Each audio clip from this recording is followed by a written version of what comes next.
우리 한번 따라하겠습니다. 아버지께로 돌아가리라. 오늘 우리 본문은 유명한 본문이죠. 돌아온 탕자의 비유입니다. 세상 사람들도 많이 아는 내용이에요. 여러분, 이 믿지 않는 사람들도 우리 성경의 내용들 가운데 많이 아는 것이 몇 개 있죠. 노아의 방주라든지, 또 다윗과 골리앗 이야기, 솔로몬의 지혜, 뭐 이런 거, 그리고 또 예수님이 하신 말씀 가운데 원수를 사랑하라. 그래서 이 사실 이 불신자들이 그런 내용들을 오른밤을 치면 왼밤을 돌려대라, 유명한 이야기라 기독교는 그런 것이라고 이해할 수 있습니다. 물론 그것도 포함되죠. 우리 하나님이 믿는 것이 중요하고 그분께 나아가는 것이 굉장히 중요한데, 일단 그런 것보다도 그런 예수님의 가르침이니까 그런 걸 생각하니까 우리 예수 믿는 사람들이 밖에 나가서 행동 잘해야 되겠죠. 그리고 많이 하는 것이 돌아온 탕자의 이야기입니다. 불신자들도 많이 알고 또 많이 인용되는 그런 이야기입니다. 오늘 본문의 이 주인공은 분명히 탕자입니다. 아버지도 아직 살아계시는데 아버지 재산을 내 분깃을 달라고 가져가서, 여기 30절에 보면 아버지의 살림을 창녀들과 함께 삼켜버린 이 아들이라 그랬습니다. 이 분명히 타락한 탕자는 탕자입니다. 근데 이 본문은, 이 비유는 뭐 간단합니다. 아버지는 하나님이고 이 탕자는 죄 많은 인생이죠. 이건 뭐 이론의 여지가 없습니다. 죄 가운데 있는 우리 인생들을 이야기합니다. 오늘 이 본문은 은혜가 무엇인지, 은혜 받은 한 사람의 이야기죠.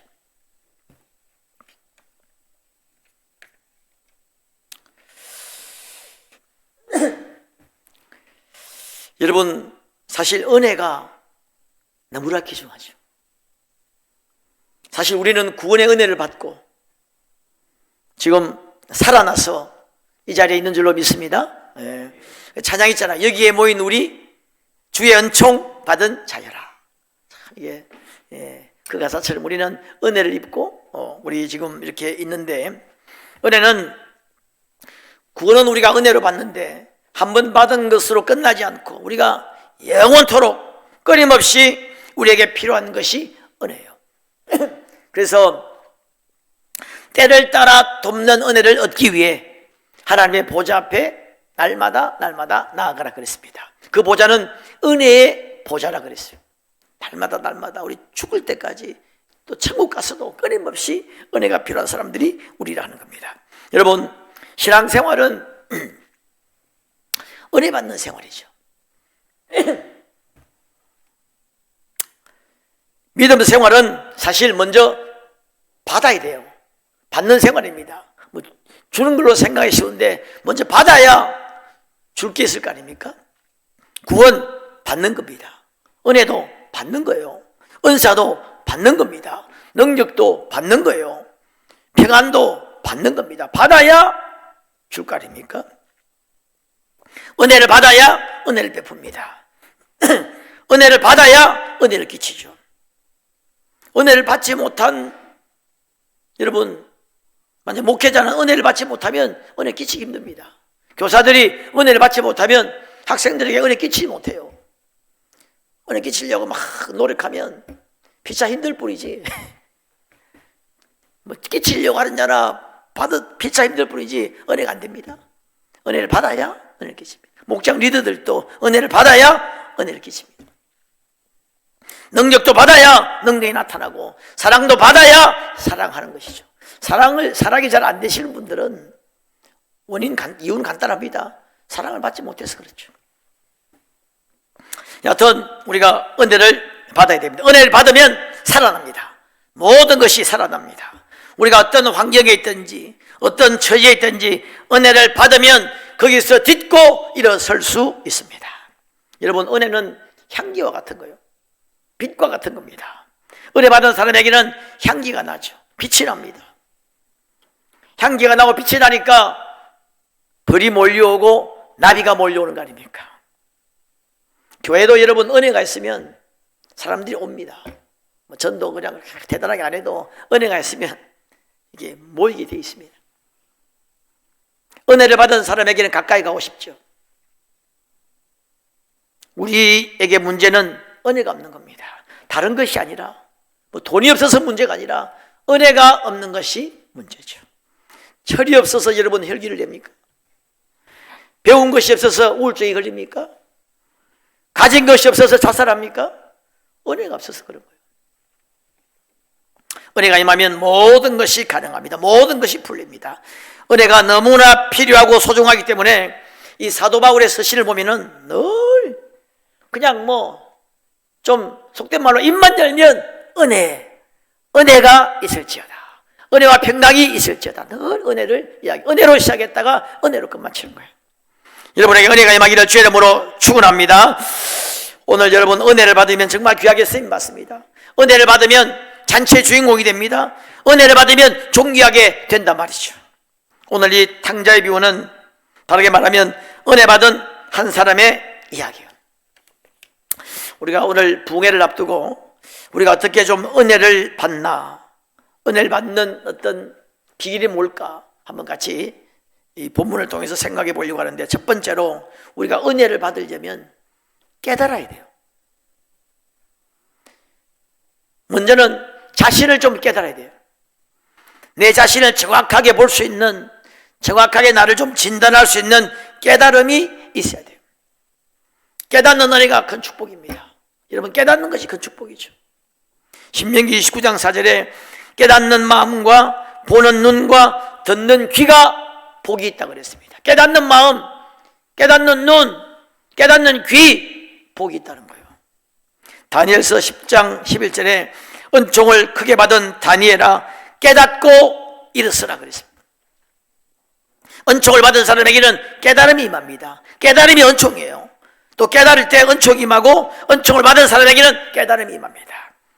깨닫고 일어서라는 거예요. 여러분, 이 탕자도 보니까 깨닫고 내가 일어나 아버지께로 간다 그랬습니다. 깨달으니까 탕자도 앉은 자리에서 일어나는 거예요. 깨달으면 돌이킬 수 있습니다. 깨달음이라고 하는 것은 우리 신앙 성장과 직결되어 있습니다. 고린도전서 13장 11절에 내가 어렸을 때에는 말하는 것이 어린아이와 같고 깨닫는 것이 어린아이와 같다가 장성한 사람에 대해서는 어린아이를 버렸다는 겁니다. 어린아이는 왜 어린아이냐? 깨닫는 게 어린아이라는 거예요. 많이 깨달은 자가 성숙한 사람이고 깊이 깨닫는 자가 성숙한 사람이죠. 오늘 본문의 탕자에게 하나님의 은혜로 깨달음이 임했어요. 내가 하늘과 아버지께 죄를 지었다는 거예요. 여러분 17절 보니까 이에 스스로 돌이켜 깨달았다 이 말이죠. 내 아버지에게는 양식이 풍족한 품꾼이 얼마나 많은가. 나는 여기서 줄여 죽는구나. 내가 이제 죽겠구나. 그런 깨달음이 왔어요. 여러분, 이거는 예수님이 지금 영적인 비유죠. 영적으로 죽는다는 겁니다. 그대로 있으면 영적으로 죽는다는 거예요. 그래서 18절에 내가 일어나 아버지께로 가서 이르기를 아버지 내가 하늘과 아버지께 죄를 지었사오니. 이 탕자에게 깨달음이 왔습니다.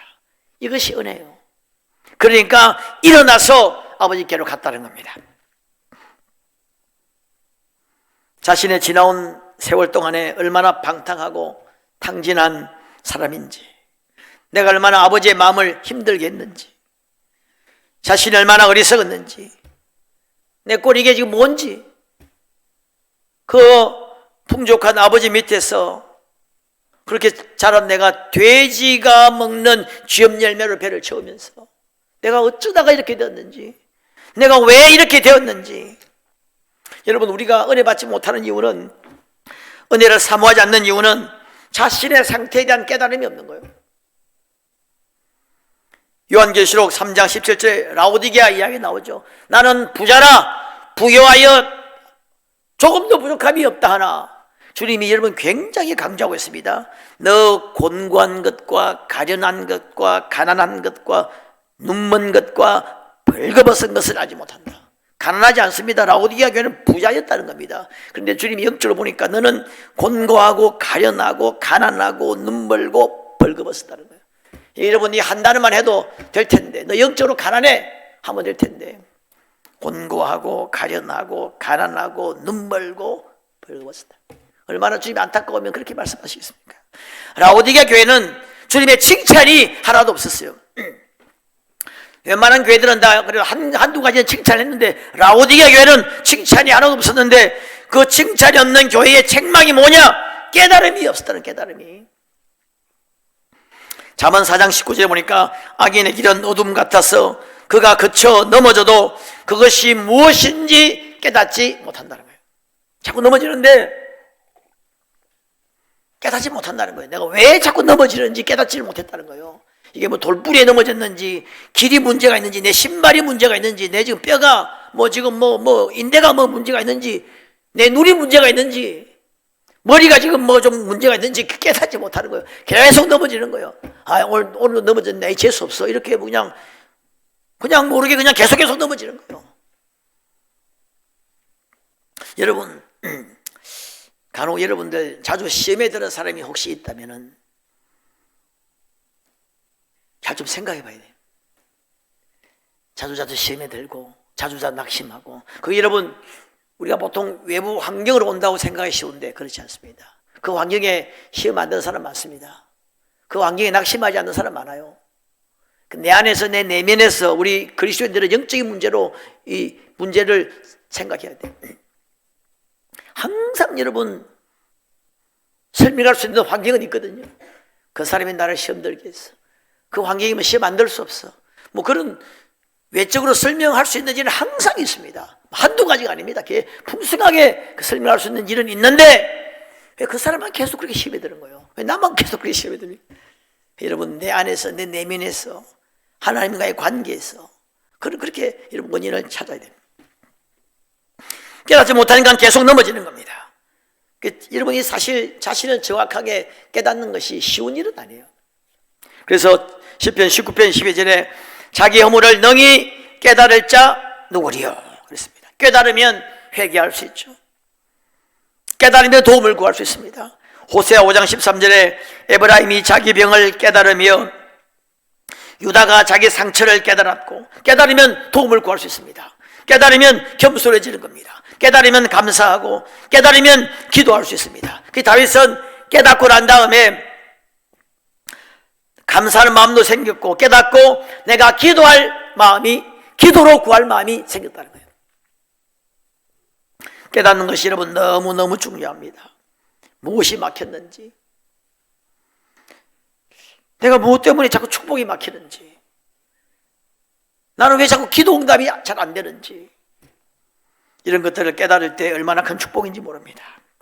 여러분, 로마서 7장 21절에 사도 바울이 이런 이야기합니다.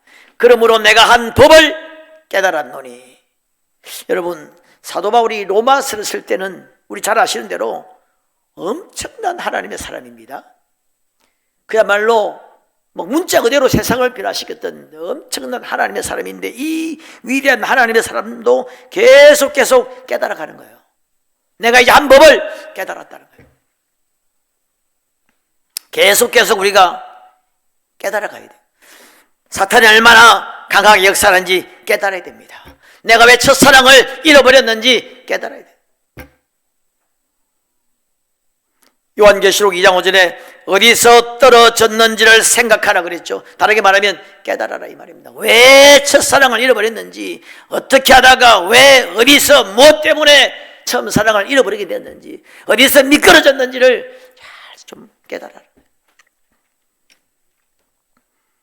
누구하고 관계 때문에 그랬는지.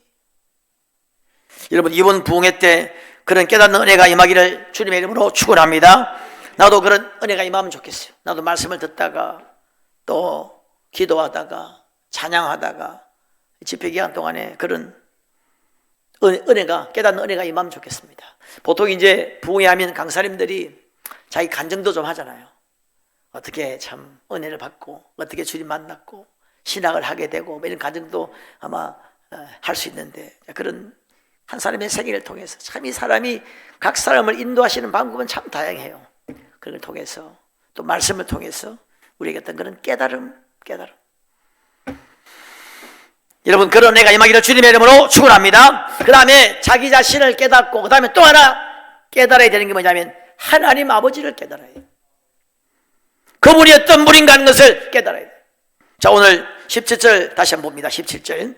이에 스스로 돌이켜 이르되 내 아버지에게는 양식이 풍족한 품꾼이 얼마나 많은가. 나는 여기서 줄여 죽는구나. 내 아버지, 품꾼들조차도, 종들조차도 풍성히 먹이는 아버지, 또 품꾼이 많다는 거예요. 풍성하신 아버지, 부유하신 아버지, 그 종들에게도 풍성한 양식을 주시는 아버지, 내가 내 재산 분깃을 달라고 하니까 그것도 참고 주셨어요. 그런 아버지, 좋으신 하나님 아버지, 그 생각해 보니까 우리 아버지는 너무나 좋으신 아버지야. 그래서 돌아가기로 결정한 겁니다. 여러분, 자신을 아무리 깨달아도 아버지를 깨닫지 못하면 안 돌아갑니다. 자신을 깨달아도 아버지를 제대로 알지 못하면 다른 데로 뭐 구하러 다니는 거예요. 제가 어느 목사님하고 옛날에 대화하는데 내가 그렇게 물었어요. 목사님, 왜 사람들이 하나님께 나아가지 않죠? 하니까 목사님이, 아이고 그건 너무 간단한 거 아닙니까? 뭐예요? 하니까 하나님을 나쁘신 하나님을 아니까 그런 거 아닙니까? 그래서 아이고 맞네요. 내가 그래야 그 다음 주인가 내가 좋으신 하나님 설교했어요. 간단하다는 겁니다. 하나님을 나쁘신 하나님으로 아니까 나가지 않는다는 겁니다.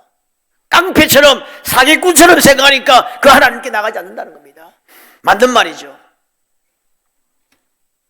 여러분, 하나님은 좋으신 하나님이십니다. 수고하고 무거운 짐진 자들아 다 내게로 오라 그랬어요. 아버지는 여러분 기다리시는 분이죠. 돌아오니까 용서한 것이 아닙니다. 용서해놓고 기다리신 거예요. 미리 용서해놓고 그냥 기다리신 거예요. 여러분 20절 보세요. 여러분 눈물이 나지 않습니까? 이에 일어나서 아버지께로 돌아가니라. 아직도 거리가 먼데 아버지가 그를 보고 측은히 여겨 달려가서 목을 안고 입을 맞췄다. 멀리 보니까 하나 그냥 완전히 거지 같은 하나가 오는데 보니까 자기 아들이. 그래 아버지가 막 달려갔어. 목을 안고 입을 맞추고 그랬다는 거예요. 여러분, 나를 도와주실 분은 오직 하나님 아버지밖에 없습니다. 우리를 도와주실 분은 오직 하나님 아버지. 나를 이 땅에 보내신 분, 나를 저 본향으로 인도하실 분, 나보다 나를 더 사랑하시는 분, 그 하나님을 깨달아야 돼. 여러분, 저는 옛날에 전도사 때 말씀을 묵상 큐티를 하는데 그날 말씀이 뭐냐면 너는 마음을 다하고 성품을 다하고 뜻을 다하고 목숨을 다하고 힘을 다해 내 하나님을 사랑하라. 그 말씀이었어요.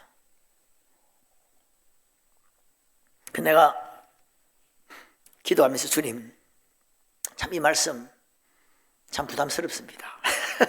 마음을 다하고 뜻을 다하고 목숨을 다하고 힘을 다하고 생명을 다해서 사랑하라. 참 나도 뭐 사랑하는 사람도 있고 뭐 다 이렇게 한데 이거 뭐 다 그냥 하면 나는 뭐 남는 거 없습니까? 주님 참 부담스러운 말씀입니다. 이 말씀 지키기가 참 부담스러운 말씀입니다. 그렇게 이제 기도를 하고 묵상을 하는데 성령의 어떤 깨달음이 내적 음성이 들리는 겁니다. 뭐라고 들리냐면 너는 지금 이렇게 누구에게 말할 수 있는 사람이 있나 하는 겁니다. 여러분 혹시 그렇게 말할 수 있는 사람이 있습니까? 당신 나에게 마음을 다하고 뜻을 다하고 목숨을 다하고 힘을 다해 나를 좀 사랑하시오. 이렇게 말할 수 있는 사람이 있습니까? 여러분 남편, 아내에게 그렇게 말할 수 있겠습니까? 내가 만약 우리 집사람 보고 여보 마음을 다하고 목숨을 다하고 성품을 다하고 힘을 다하고 그렇게 나를 좀 사랑해 주시오 하면 우리 집사람이 뭐 오늘 아침 뭐 잘못 먹었습니까? 목사님 기도 더 하세요 뭐 이렇게 할지 모르겠어요. 내가 우리 아들이 그렇게 말할 수 있을까? 말 못할 것 같아요. 아내에게 말 못할 것 같습니다. 부모님에게 어떻게 pompo스기 그렇게 말합니까? 내가 그렇게 말할 사람이 없는 거예요. 내가 그렇게 말할 사람이 없는 것 같네요. 왜 없냐? 내가 그렇게 사랑하지 못하기 때문에 그렇죠. 그때 내가 깨달음이 생기는 거예요. 마음을 다하고 목숨을 다하고 성품을 다하고 힘을 다하고 나를 사랑하라, 이 말은 하나님이 나를 그렇게 사랑한다는 말이에요. 사랑하지 않는 사람도 그렇게 말할 수 있겠습니까? 여러분, 사람은 자기가 한 만큼 보통 요구하게 되어 있습니다. 친구에게 밥 한 끼 샀습니다. 야, 너 옛날에 내가 밥 샀는데 너도 한 끼 사야지, 이렇게 하는 겁니다. 조금 사랑하면 조금 사랑해달라고 말할 수 있는 거예요. 근데 목숨을 걸고 사랑하는 사람만이 목숨을 걸고 사랑하라고 이야기할 수 있는 거 아닙니까? 레벨이 맞아야 되니까. 내가 너를 마음을 다하고 목숨을 다하고 힘을 다하고 뜻을 다해 내가 너를 사랑한다는 거예요. 내가 그날 얼마나 울었는지 몰라요. 주님은 그런 분입니다. 주님은 좋으신 하나님. 여러분, 그 하나님을 깨닫게 되기를 주님의 이름으로 축원합니다. 자, 그 다음에 그렇게 깨닫고 나를 깨닫고 아버지 하나님을 깨달았으면 당연히 그 다음에 이제 돌아가야 됩니다. 자, 오늘 본문 18절에 보니까 내가 일어나 아버지께 가서 그랬습니다. 20절에 이에 일어나서 아버지께로 돌아가니라 그랬습니다. 여러분, 깨닫고 난 후에는 그대로 앉아있으면 소용없습니다. 깨닫고 났으면 돌아가야죠. 세상을 향해 가는 발걸음을 아버지께로 돌려야 됩니다.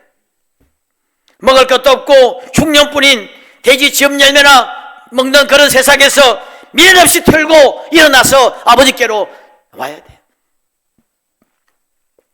그게 계속 있으면 줄여 죽습니다. 여기 죽는다는 말은 영적으로 죽는단 말이죠. 계속 그렇게 있으면 영적으로 죽습니다. 아버지께로 다시 와야 돼요. 여러분, 회개가 뭡니까? 회개의 원래 원문의 뜻은 유턴한다는 말입니다. 돌이킨다는 말입니다. 돌아온다는 말입니다. 우리가 회개하면 뭔가 죄를 끊는다고 생각하는데 그것도 물론 회개입니다만 전체적인 회개의 가장 기본적인 뜻은 돌아오는 겁니다. 가다가 돌아가는 겁니다. 여기서 지금 나가가지고 서울 가는데 가다 보니까 이게 지금 영천이야, 구미야. 그럼 알았으면 빨리 IC로 빨리 빠져서 돌아와야 됩니다. 좀 더 가보자 해가지고 계속 가면 대구, 김포, 울산, 경주 가면 안 돼. 빨리 딱 깨달았으면 제일 빠른 IC에 나오는 게 답이죠. 그게 바로 회개입니다. 하나님께로 나아가야 돼요. 나를 알고 하나님을 알았으면 하나님께로 나아가야 됩니다. 여러분, 하나님께는 모든 것이 다 있습니다. 영육간에 우리 금생과 내생에 필요한 모든 것이 다 있다고 주님은 분명히 말씀하고 있습니다. 아버지께로 가면 모든 문제가 풀립니다. 당장 그 돼지가 먹는 즙 열매를 먹던 그 삶에서 아버지께로 돌아가니까 모든 것이 풀리고 회복되기 시작했습니다. 신분이 회복되었습니다. 아버지가 실을 심기고 손에 가락지를 끼우고, 이 가락지를 끼운다는 말이 신분이 회복되는 겁니다. 나를 품꾼의 하나로 보소서 했는데 아니야, 넌 내 아들이야. 가락지를 끼우는 겁니다. 잔치의 주인공이 됩니다. 돼지 먹는 즙 열매를 먹던 사람이 살찐 송아지를 먹는 그런 인생이 되었어요. 옷을 입히고 실을 심기고 신발도 아마 다 떨어진 거였죠. 거지처럼 살았으니까. 그 다음에 여러분 옷을 또 입혔다는데 여기 여러분 성경에 보니까 22절 보세요. 아버지는 종들에게 이르되 무슨 옷이죠? 제일 좋은 옷을 입히죠. 그래서 옛날에 어느 우리 심술구전 우리 옛날 내가 대학 다닐 때인가 청년 때 우리 교회 친구 하나가 제일 좋은 옷을 입혔으니까 우리도 좀 당자로 나갔다 오면 당자로 나갔다 오면 좋겠다 그렇게 농담을 했어요. 완전히 신분이 회복되고 잔치의 주인공이 되는 겁니다. 여러분, 하나님께 나아가면 살 길이 생깁니다. 풀리고 열리고 변화가 일어납니다. 불신자나 초신자나 오래 믿은 사람이나 목사나 전도사나 모두 다 하나님께로 가야 됩니다. 그러면 살아납니다. 이것이 성경 전체의 주제입니다. 여러분, 이것이 성경의 처음부터 끝까지의 일관된 주제입니다. 하나님께로 나오면 살아난다는 겁니다. 하나님께로 나오면 주님이 주시는 많은 은혜와 축복들을 받는다는 겁니다. 그래서 시편 73편 28절에 하나님께 가까이함이 내게 복이라 그랬습니다. 깡패와 가까이하면 깡패됩니다. 사기꾼 가까이하면 사기당합니다. 좋으신 하나님께 가까이하면 점점 좋아지고 점점 밝아지고 모든 문제들이 해결되는 역사가 일어납니다. 그렇게 되시길 주님의 이름으로 축원합니다. 마지막으로 이제 돌아와서는 아버지를 믿고 신뢰하고 순종하고 그 하나님 앞에 굴복해야 돼요. 오늘 여러분 본문 18절 보세요. 내가 이러기를 아버지 내가 하늘과 아버지께 죄를 지었사오니 이제는 아들이라 일컬음을 감당하지 못하겠나이다. 종의 하나로 보소서. 깨어졌습니다. 아버지 앞에 굴복한 거예요. 깨어졌습니다. 어떤 변명도 없습니다. 우리는 변명하기 좋아하죠. 그때는 좀 제가 상황이 좀 안 좋았습니다. 그때 아버지가 말리셔야죠. 어따고 소리 할 수 있어요. 이번에 내가 좋은 공부 좀 했습니다. 이제 내가 내 분기 달라고 안 할게요.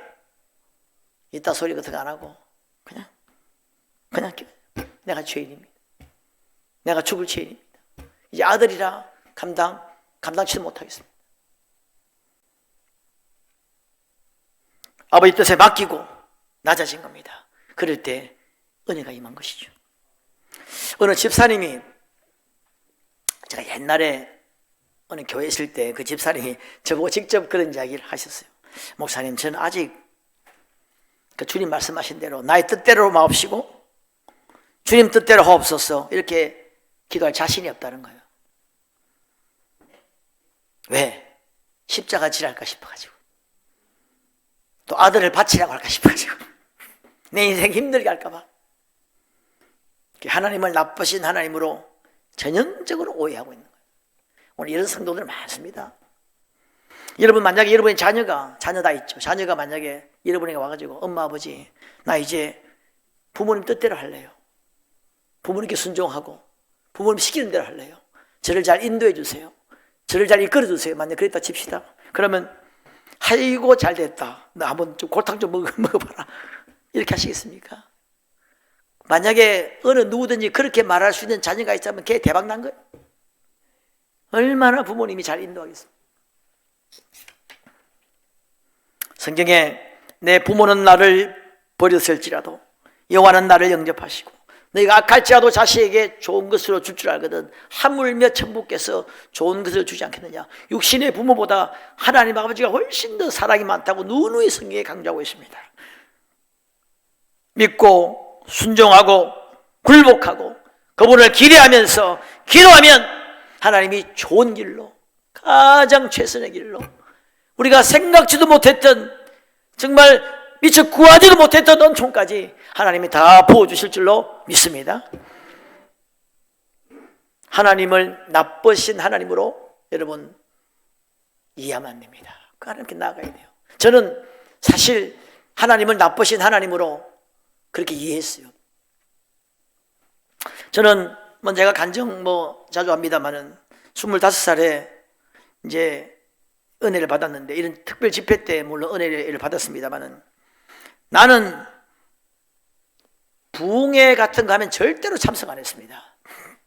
주일날은 내가 어차피 교회 성가대도 했고 있기 때문에 주일날은 내가 참석했는데, 평일날은 어떤 경우든지 간에 참석 안 했어요. 목사님이 아무리 이야기해도, 협박성 막 광고를 해도 제가 참석 안 했습니다. 옛날에 목사님 이렇게 광고했어요. 본인이 죽는 일 외에는 다 참석해라. 그래도 그 말은 내하고는 상관없는, 나 참석 안 했어요. 변함이 없었습니다. 비가 와도 바람이 불어도 변치 않았어요. 주일날마다 이 부흥회 내하고 상관없는 이야기. 근데 그날 그 집사님이 나에게 부탁하는 거예요.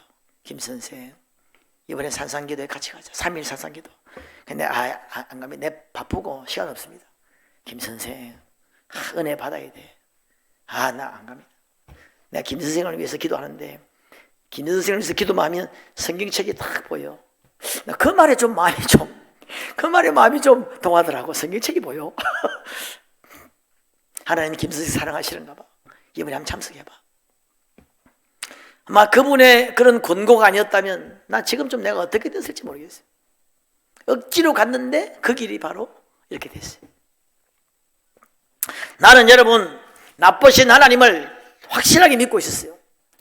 나는 아예 여러분 좀 죄송합니다만 이해하시고 들으시기 바랍니다. 나는 나쁘신 하나님은 노래를 불렀습니다. 아 진짜요. 나쁘신 하나님, 나쁘신 하나님, 참 나쁘신 너의 하나님. 어느 날 내가 그 대학 다닐 때 술을 마시고 그렇게 부른 적도 있습니다. 나도 탕자요. 근데 하나님이 얼마나 좋으신 하나님이었는지 그분을 만나고 나니까 알게 돼요. 그분이 얼마나 섬세하시고 얼마나 사랑이 많고 얼마나 우리를 이해하시고 얼마나 은혜와 축복의 하나님인지. 여러분 주님을 만나게 되시기를 주의 이름으로 축원합니다. 하나님은 좋으신 하나님. 여러분 자 이제 말씀을 마치겠는데 먼저 좀 깨달아야 됩니다. 내가 지금 왜 여기 있는지, 내가 지금 뭘 하고 있는지, 내가 이대로 가면 내 인생이 어떻게 될 것인지. 영적으로 줄여 죽을 수 있습니다.